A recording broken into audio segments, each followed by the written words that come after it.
Cuando nació, todos lo llamaban un problema. Hoy a ese mismo niño lo llaman un milagro, y entenderás por qué. ¿Te has imaginado alguna vez cómo es oír al mundo declarar a alguien inútil en los primeros minutos de su vida? ¿Cómo es ser un niño rechazado al nacer y cargar, desde su primer llanto, con una etiqueta que parecía definir todo su destino? Quédate conmigo hasta el final, porque lo que estás a punto de descubrir ahora podría sorprenderte y quizás cambiar tu forma de ver las señales de Dios en vidas que el mundo desprecia. En esta historia de fe y divina providencia, nos adentraremos en el momento mismo en que la esperanza parecía imposible. Un hospital frío, miradas que se apartan y manos que no abrazan. Te llevaré al sonido de ese primer llanto, un pequeño sonido ante tantas voces que dicen no, y al mismo tiempo te mostraré cómo ese mismo sonido comenzaría a escribir un testimonio capaz de tocar muchas vidas. No hablo solo de una recuperación física o de un cambio de rumbo fortuito. Se trata de cómo un chico rechazado puede ser elegido por Dios para salvar a otros. Un plan que, a los ojos humanos, parecía improbable, pero que se revela a través de pequeñas señales, encuentros inesperados y personas que creyeron cuando nadie más lo hizo. Mientras escuchas, piensa en la frecuencia con la que descartamos a alguien por su apariencia, circunstancias, diagnóstico o etiqueta social. Esta historia es una invitación a reflexionar y también a sentir, porque las historias de fe tienen el poder de cambiar nuestras perspectivas y reavivar la confianza en milagros concretos. Te contaré cómo pequeñas acciones, una mano extendida, una oración susurrada en un pasillo de hospital y una decisión valiente transformaron la trayectoria de ese niño. Habrá momentos de dolor, sí. También habrá momentos tan sencillos y humanos que nos recuerdan que la divina providencia a menudo llega a través de gestos cotidianos. Un cuidador que no se rindió, un vecino que trajo comida, un líder religioso que reconoció una vocación. No escatimaré detalles sensoriales, porque es en la textura de las escenas, el olor del hospital, el frío de las luces fluorescentes, la calidez de una manta prestada, que la historia cobra veracidad y realmente nos conecta. A lo largo de esta introducción, ya estás siendo llamado a involucrarte. Ponte en el lugar de quienes tuvieron que tomar decisiones, quienes juzgaron y sobre todo del niño que sufrió el rechazo. Escucharás testimonios, pequeñas pruebas y pistas de por qué muchos hoy lo llaman instrumento de Dios. Y si por un momento sientes que esta historia es lejana, recuerda, historias de superación e intervención divina suceden todos los días en comunidades similares a la tuya. Quizás conoces a alguien que necesite este testimonio ahora mismo. El objetivo aquí no es solo conmover, sino también informar y despertar convicción. Dios actúa donde el mundo no logra ver el valor. Así que, antes de adentrarnos en los eventos que lo cambiaron todo, respira hondo y prepara tu corazón, porque el siguiente paso revela la secuencia que transformó a un niño rechazado en uno elegido para salvar a muchos. Pero antes de hablar del milagro, necesitamos entender cómo empezó todo.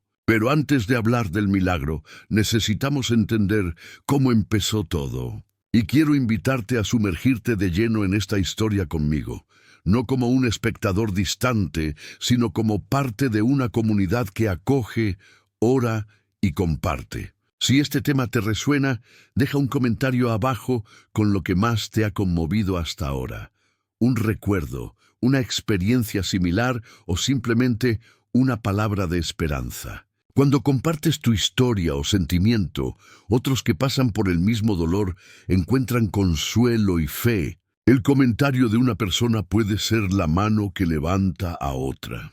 Si esta historia te toca el corazón, como el video, ayudará a que el mensaje llegue a alguien que necesita saber de un niño rechazado que fue elegido por Dios.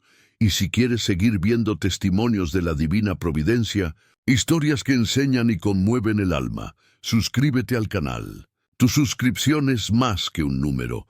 Es una forma de decir quiero caminar contigo y nos permite traerte más historias que fortalecen la fe de miles. Aquí, tu participación realmente importa.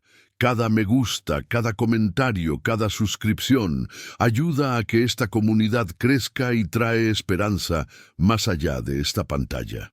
Volviendo a la historia, volvamos al hospital. A esa primera mirada que parecía cerrar una puerta, pero que en realidad estaba a punto de abrir algo mucho más grande.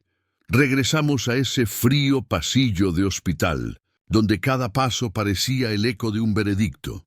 El aire olía a desinfectante mezclado con humedad, un olor que para quienes pasan allí a diario es mera rutina, pero para quienes nacieron rechazados era un símbolo de la frialdad que el mundo puede poseer. Las luces fluorescentes proyectaban sombras duras. Los rostros se perdían en el resplandor y los rincones, apartando la mirada como si evitaran enfrentarse a una verdad desagradable. Hubo un instante, simple y brutal. La decisión se tomó antes de que el niño cumpliera siquiera una hora. No fue un simple no rotundo. Fue una serie de pequeñas negativas. La negativa a una manta extra, el silencio ante su llanto, la vacilación al acercarse. Estas pequeñas decisiones, que parecen banales en la vida cotidiana, construyeron el peso que lo convertiría en un rechazado. Y es precisamente allí donde se revela la primera lección de este viaje. La transformación a menudo comienza con lo que el mundo menos valora. Al describir esta escena, no pretendo idealizar el dolor. Quiero mostrar lo que ocurre tras bambalinas, la verdad oculta tras las estadísticas y las etiquetas. Porque cuando hablamos de rechazo al nacer, también hablamos de una mentalidad social que ha aprendido a clasificar y descartar según la apariencia, el costo o el miedo a lo desconocido. Una cuidadora, en una reconstrucción que escuchamos de alguien que estuvo allí, incluso dijo, «Vemos muchos bebés, pero esa mirada parecía que nadie quería asumir la responsabilidad». Esta breve declaración, pronunciada con voz entrecortada, sirve como autoridad moral para lo sucedido. No fue un solo evento, fue una cadena de decisiones que determinaron el inicio de un complejo proceso. Y la consecuencia inmediata fue concreta: privación de cuidados, etiquetas que se quedan pegadas como manchas, y la construcción de una identidad que, para muchos, debería corregirse, ocultarse o simplemente ignorarse. Imaginen el llanto apagado de las mantas que nunca llegan, el silencio más fuerte que cualquier palabra, la sensación de que la vida misma es una carga que molesta. Visualicen también la comunidad circundante, vecinos susurrando, líderes religiosos debatiendo en voz baja, algunas manos extendiéndose solo para evaluar la situación en lugar de dar la bienvenida. Este escenario genera una cascada de impactos. El niño crece con menos oportunidades, sintiéndose un problema, y la sociedad refuerza una narrativa que lo margina.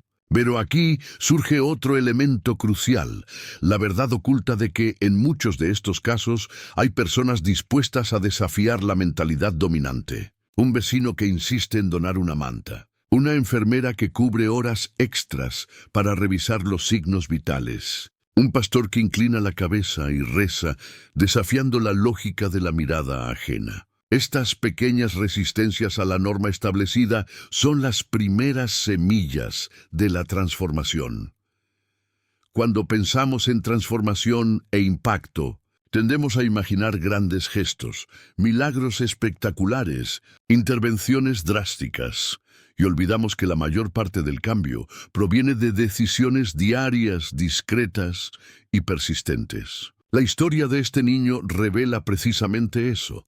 Una acumulación de gestos sencillos que cambiaron su trayectoria. Cada gesto fue una declaración contra la mentalidad que lo etiquetaba. Cada pequeña decisión de abrazar fue un paso hacia una nueva verdad. Y es importante notar cómo estas decisiones resuenan. Transforman no solo al individuo, sino a todo el tejido social que lo rodea. Las personas que antes juzgaban comienzan a ver las cosas de manera diferente. Las comunidades que normalizaban la exclusión comienzan a cuestionar sus propios criterios. El efecto dominó de la aceptación es sutil pero poderoso, y es esto lo que nos lleva de un escenario de rechazo al comienzo de una posible vocación. Sin embargo, no todo fue inmediato ni lineal. Hubo noches en las que la incertidumbre parecía insoportable y el miedo a que la etiqueta se apoderara de él era real. El viaje del niño implicó pruebas, citas que tardaban mucho en dar un diagnóstico esperanzador y momentos en los que parecía que el mundo tenía razón sobre su fragilidad. La falta de recursos también influyó.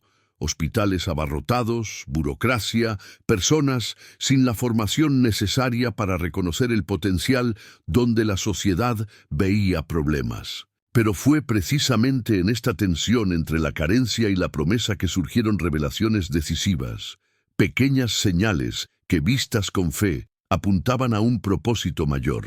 Un técnico que notó una reacción inusual, una enfermera que notó un brillo en los ojos del niño cuando respondió a una canción suave, un voluntario que se negó a aceptar la etiqueta social.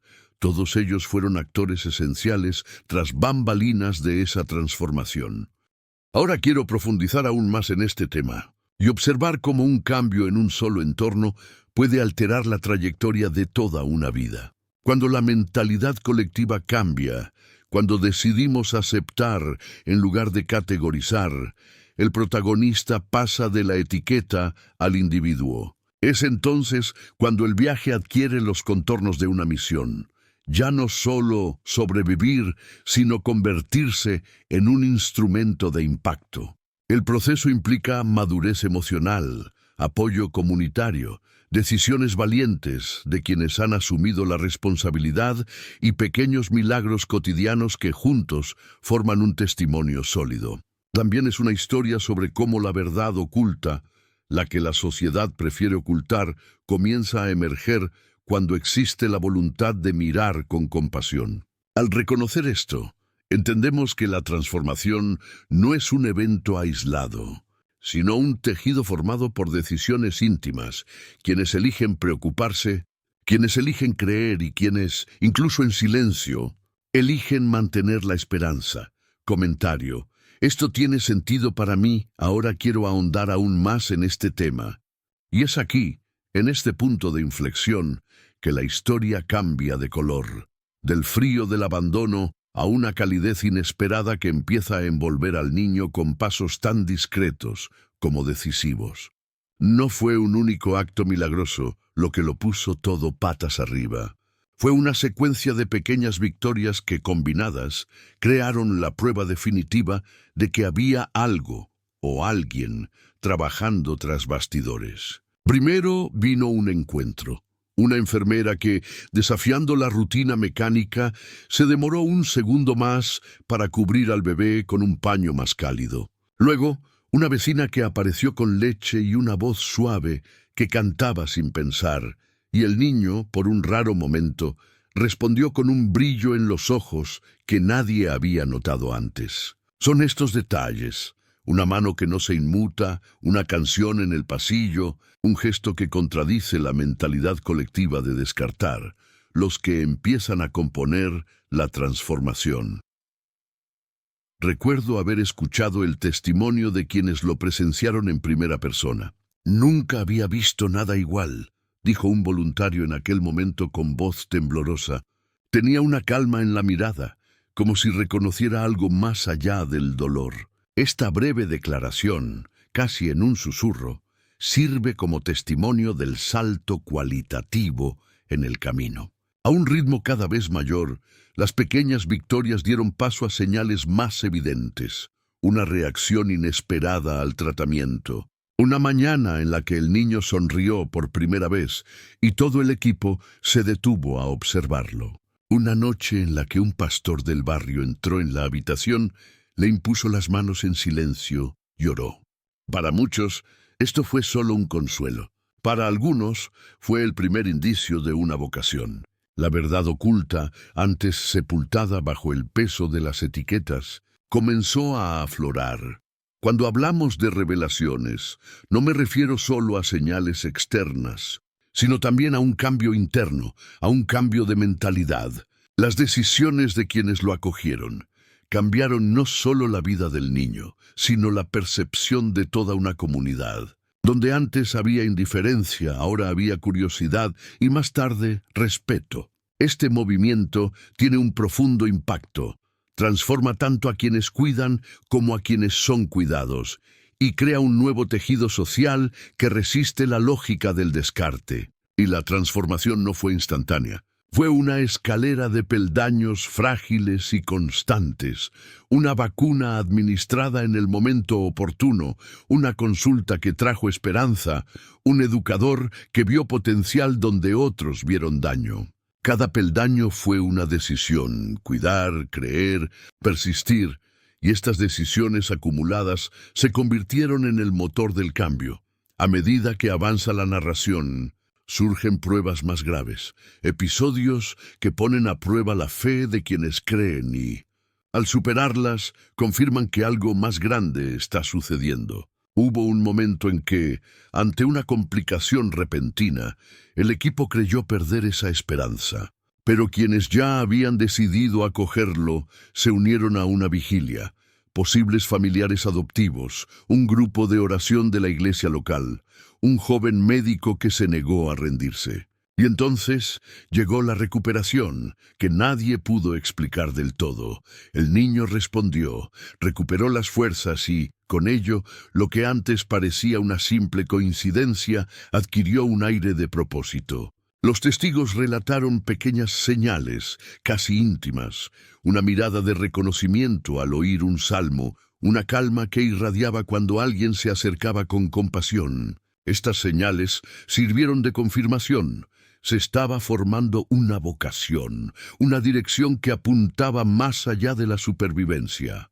En este punto, la historia adquiere los contornos de una misión. El niño, una vez etiquetado, comenzó a ser visto como alguien con el potencial de influir en los demás. No fue un momento mágico lo que le permitió salvar vidas. Fue un proceso que comenzó a desarrollar en él herramientas emocionales y espirituales, resiliencia forjada en el dolor, empatía nacida del sufrimiento mismo y una fe creciente que se manifestó en acciones prácticas. Las personas que lo ayudaron fueron clave en este proceso, y sus historias se convirtieron en parte de la historia tras bambalinas. No sabía que lo que hice ese día tendría tanto impacto, dijo una cuidadora, recordando las noches que pasó meciendo al niño. Estas pequeñas decisiones, tomadas lejos de los focos, tuvieron un efecto dominó que luego alimentaría testimonios conmovedores. Y es curioso observar cómo la transformación de una sola vida puede repercutir. El niño, con el tiempo, aprendió a transformar su dolor en propósito. Su camino comenzó a inspirar a otros que vivían en circunstancias similares. El cambio no fue solo emocional, sino que tuvo un efecto práctico. Las personas encontraron en su ejemplo la valentía para buscar tratamiento. Las familias cambiaron su enfoque de la atención. Los líderes locales revisaron decisiones que antes parecían irrevocables. El impacto, entonces, se midió no solo en palabras, sino en trayectorias reescritas. Y es aquí donde la historia adquiere un elemento aún más intrigante. Entre las pequeñas victorias y las confirmaciones, surgieron pistas sobre un papel más importante que llegaría a desempeñar. Un papel vinculado a salvar a otros, de maneras que, por ahora, solo necesitamos insinuar, sin revelar todo. Esta parte de la narrativa se compone de revelaciones graduales. Primero, una acción que salvó a alguien de un peligro inminente. Luego, una secuencia de decisiones que amplificaron ese efecto en toda la comunidad. Los observadores han afirmado que, a medida que crecía, el niño desarrolló una mirada que veía el dolor donde otros no lo percibían. También desarrolló la capacidad de actuar con rapidez y el amor práctico. Sin embargo, el detalle más extraordinario La forma precisa en que salvaría a muchos se limita a episodios que se relatarán lentamente, porque es necesario comprender toda la evolución, la formación del carácter, las decisiones valientes, las alianzas que se forjaron. Su trayectoria demuestra que la providencia a menudo se revela por etapas y que la vocación se consolida cuando la transformación interior encuentra oportunidades concretas de servicio. Ahora quiero profundizar aún más en este tema y explorar cómo surgieron estas oportunidades, quién las fomentó y qué tipo de formación emocional, espiritual y práctica fue necesaria para que el niño pudiera intervenir en la vida de los demás con tanta eficacia. Pero antes de entrar en detalles, piensa un momento, ¿qué decisión tuya hoy podría ser esa manta extra en el momento de alguien? Comenta: yo también estoy en ese camino. Ahora quiero profundizar aún más en este tema. Y al hacerlo, quiero que sientan la dimensión práctica de las lecciones que esta historia nos trae. Porque no son abstracciones teóricas, sino principios de transformación que pueden guiar decisiones reales en familias, iglesias y comunidades. La primera lección es simple pero poderosa. Dios ve lo que el mundo rechaza. No es solo un lema conmovedor, es un cambio de mentalidad que altera el curso de las decisiones cotidianas. Cuando alguien decide acoger en lugar de etiquetar, está aplicando esta verdad en términos concretos. Piensen en el gesto del cuidador, que cubrió al niño con una manta extra, la mirada de ese voluntario que no apartó la mirada. Son decisiones pequeñas, casi invisibles, pero que cambian destinos. Esta lección nos desafía a reevaluar nuestras propias actitudes. ¿Con qué frecuencia, por prisa o miedo, descartamos personas, ideas o situaciones sin darnos cuenta del potencial oculto en ellas? La transformación comienza cuando reconocemos que hay valor donde muchos ya han declarado su inutilidad. La segunda lección trata sobre el poder de un corazón sanado. Nunca subestimes la sanación que se puede generar.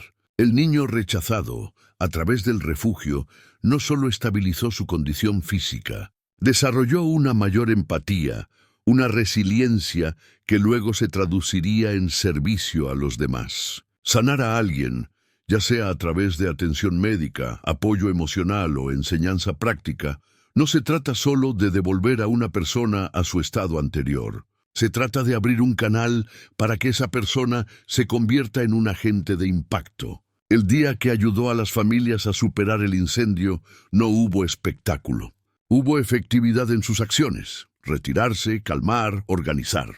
Esto provino de un corazón que había pasado por un proceso de sanación íntima y consciente. Para las comunidades y los líderes, esto significa invertir en programas que reconstruyen a las personas y les brindan herramientas: educación, desarrollo emocional, apoyo espiritual. Invertir en la sanación tiene un retorno multiplicador.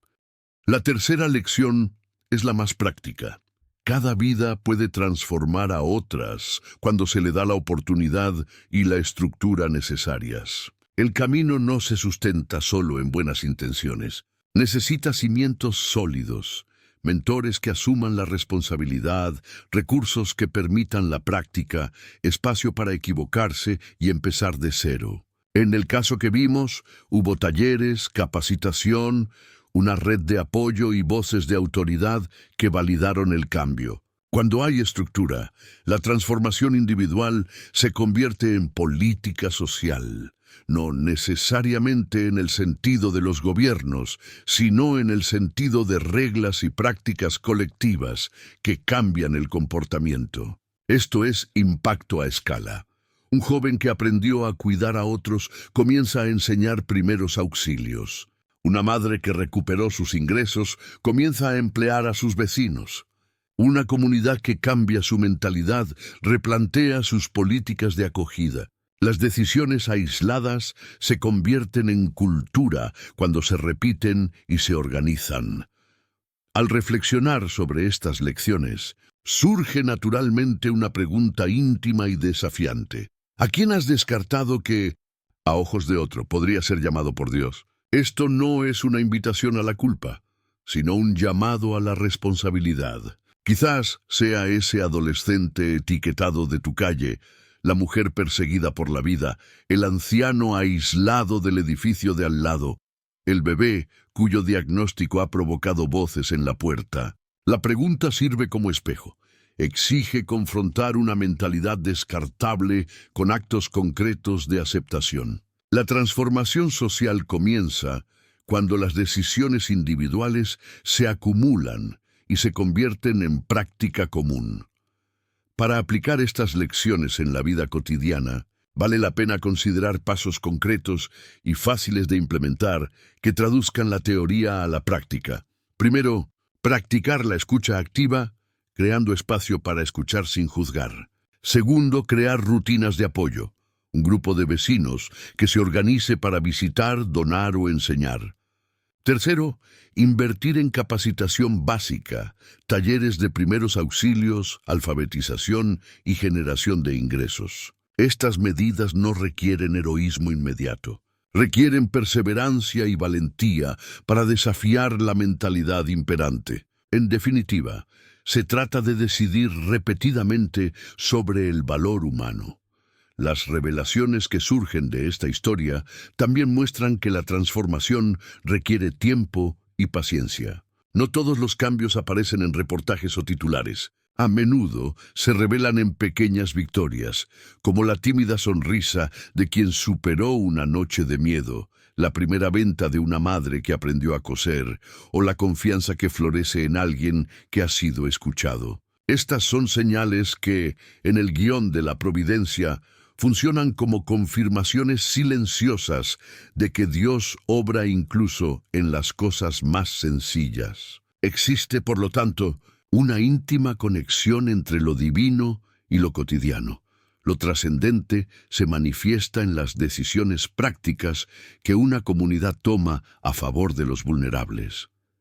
Al observar el trasfondo de este recorrido, también nos damos cuenta de la importancia de líderes dispuestos a ser autoridades serviciales, no para controlar, sino para facilitar. Cuando un pastor, un médico o un mentor reconoce potencial donde otros ven problemas, algo cambia. La comunidad obtiene la autorización moral para actuar de manera diferente. La autoridad, cuando se ejerce con compasión, transforma mentalidades, convence, organiza y promueve recursos. Y esta forma de liderazgo es contagiosa. Otros comienzan a replicar actitudes y el impacto cobra mayor magnitud. Por lo tanto, es fundamental que las instituciones religiosas y cívicas adopten prácticas de acogida con estrategias concretas, porque el retorno no es solo espiritual, sino también social y práctico. Esta historia también tiene una dimensión personal. La experiencia del niño nos recuerda que cada uno de nosotros tiene un papel único en la construcción del bien común. Puede que no seamos quienes estén en primera línea, pero podemos ser quienes cosen la manta, preparan la comida, pagan una consulta o enseñan una habilidad. La mentalidad de no puedo a menudo oculta el verdadero no lo intenté. La transformación y el impacto nacen de decisiones íntimas, pero se hacen públicas cuando se comparten. Cuando la comunidad decide repetidamente ver de otra manera la verdad oculta, que hay un propósito en las vidas descartadas, comienza a emerger con fuerza. Ahora quiero profundizar aún más en este tema, explorando cómo se han estructurado las alianzas entre diferentes actores, iglesias, ONG, vecinos y autoridades locales, para amplificar este impacto. ¿Y qué tipo de prácticas se pueden replicar en otros contextos para transformar el rechazo en una vocación de servicio? Comenta abajo. Me identifico con eso. Si has llegado hasta aquí, gracias por acompañarme en esta historia. Fue intensa, ¿verdad? Si este contenido te resultó valioso y quieres ver más historias que informen, inspiren y ofrezcan lecciones prácticas, suscríbete al canal. Tu suscripción nos ayuda a seguir produciendo historias con profundidad y cariño, diseñadas para quienes buscan una verdadera transformación. Si esta historia te conmovió, deja la frase "Estoy contigo hasta el final" en los comentarios. Y quiero ver quién llegó al final y leer cómo te llegó al corazón. Aprovecha y dale a me gusta también. Me demuestra que estamos construyendo una conexión real y que vale la pena seguir compartiendo más testimonios como este. Hay un video aquí que complementa este tema. Haz clic y sígueme para que podamos profundizar en estas lecciones y ver cómo aplicarlas en la práctica. Nos vemos pronto. Te espero en el próximo.